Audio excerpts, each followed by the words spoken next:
안녕하세요. 닥터고의 슬그 TVC 고용군 그리고 연세사랑병원 유튜브에도 나오죠.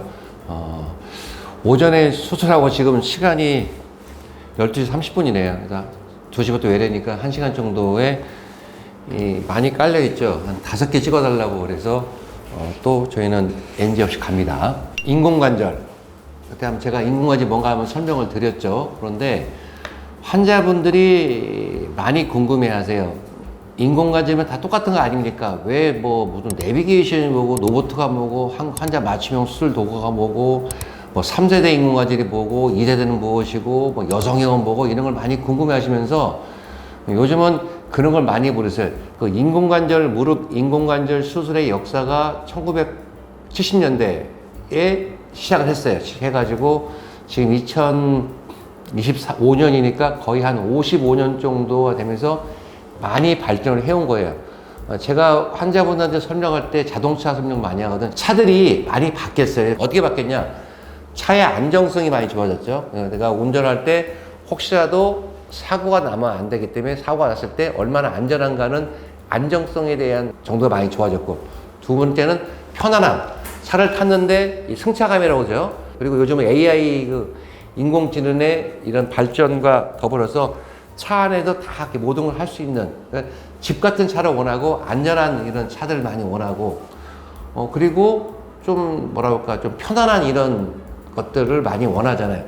그런 것은 왜 그랬을 것 같아요? 자기 수용차를 이용하시는 분의 이 니드가 올라간 거예요. 원하시는 것들. 거기에 따라가는 이런 회사들이 결국 생겨나는 것처럼 인공관절도 많이 올라가서, 처음에는 인공관절 수술이 다만 그냥 통증만 없으면 좋겠다 이거였어요. 내가 지금 원래 수술 전에 통증이 100이었는데 이 수술 받았더니 통증이 한 10으로 줄었다. 통증이 한 20으로 줄었다. 이러면은 만족을 하셨단 말이에요. 근데 그게 아니에요. 지금은 좀 발전해서 인공관절 있고 내 것처럼 됐으면 좋겠다.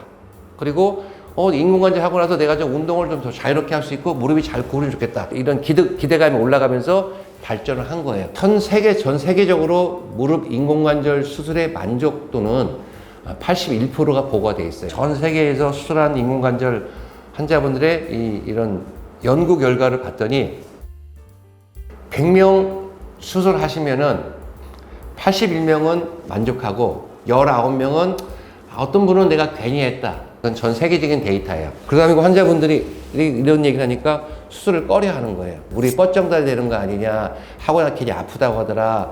수술했더니 내 주위에 있는 어떤 할머니가 내 아르신 친구가 6개월을 못 걸어 다녔다 하더라. 재수술을 하더라. 겁난다. 그러다 보니 당연히 의사들이 어떤 연구를 하겠어요?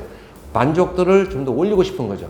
지금 81% 만족도를 90% 올리고 싶고, 그리고 만족도만 올리는 게 아니라 좀 더 안정하게 하고 싶고, 좀 더 편안하게 수술을 할 수 있도록 많은 연구를 한 거예요. 그런 연구들이 첫째 이런 게 있죠. 수술 기법.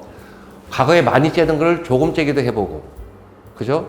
과거에 근육절개를 이런 모양으로 하던 것을 직선으로 해보기도 해보고, 그래서 만족도를 올려 노력한 건 거고, 수술 기법과 발전과 더불어서 정확도를 올리려고 했던 거예요. 그런데 수술 기법도 많이 발전했고 조금 째고 회복도 빨라졌고 예를 들어서 인공관절 정확도 올라가 좋은데 만족도 많이 안 올라가. 왜 그럴까? 하여튼 또 디자인에 대해 문제를 한 거예요.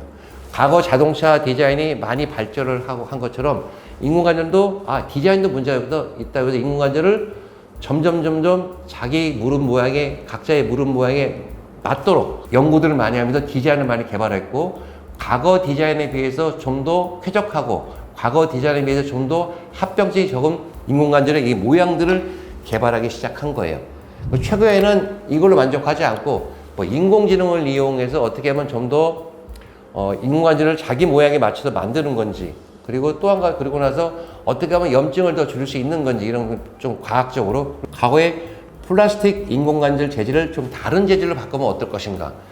지금 나와 있는 코발트 크롬이라는 이런 합금과 티타늄이라는 합금을 어떤 다른 재료로 바꾸면 어떨 것인가를 많은 연구들이 아직까지 이루어지고 있어요. 그 이유가 뭔지 아시겠어요? 우리나라도 지금 고령화가 되면 65세 인구가 거의 이제 20%까지 올라간다고 그러죠. 쉽게 말하면 5,000명 명당 65세 인구가 1,000만 명이 되는 시대가 곧 올 거란 말이에요. 근데 65세 인구의 한 20% 관절을 알고 계신단 말이에요. 그러니까 이런 연구를 안 할 수밖에 없는 거고, 실제로 미국 같은 경우는 지금 무릎 인공관절수를 1년에 한 150만 건을 해요.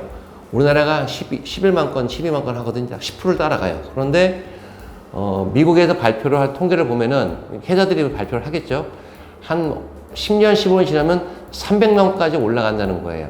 그럼 우리나라도 한 20만 건 넘게 올라가겠죠. 그러니까 이제 이 무릎 인공관절술이 더 보편화되기 때문에 점점 만족도를 올리려고 노력하는 거예요.